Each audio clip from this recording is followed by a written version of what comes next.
to CNN national security analyst and former Homeland Security advisor to the second President Bush, Fran Townsend. She's now part of a new effort called the Extremism Project, devoted to exposing ISIS's patrons. Fran, thanks so much for coming in. First and foremost, who are these rich patrons of evil, and do they even know what they're supporting all the time?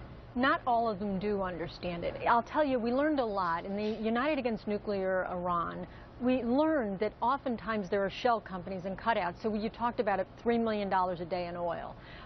That's typically passed. It's not like it comes in a barrel that says ISIS on it.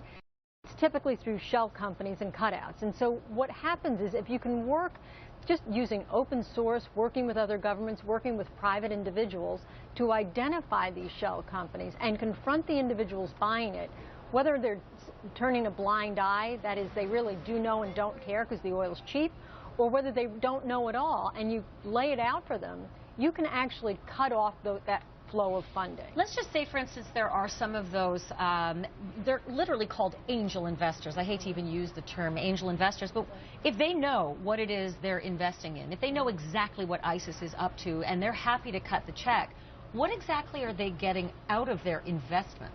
Oh, well, look, at this $3 million a day, the oil in the black market, there is money to be made. And we've seen this historically in sort of sanctions-busting cases. They're not in it for the sort of cause. No, they're right. They're in it just to get They're cheap in it for oil. the money. That's exactly right. So seriously, this is just a business deal for them. There's nothing Absolutely. to it. They don't care about the caliphate. They're not ultra-religious. They're not thinking that this is us against the Crusaders. That's right.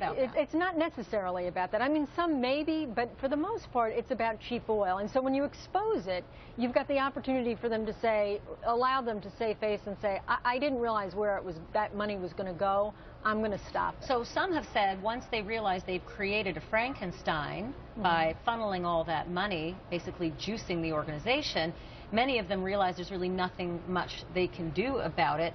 Yet they could. They could provide you with all sorts of information as to who their snake oil salesman was, who set up the wire transfers, perhaps where the wire transfers went. Are they willing to do that? You know, often they are, because once they realize somebody knows what's going on and has the power, the leverage to expose them, they understand that it's in their interest to be helpful. On the other hand, if all they do is just stop feeding the money to the organization, you've still achieved something and accomplished something. I have to wrap, but I got to ask you this. When you were in government, you had access to all sorts of classified stuff. You're not in government now. Do you get any access to that classified stuff, or do you find it easier now that your hands aren't tied by certain things like the Constitution? Well, you know, it's not.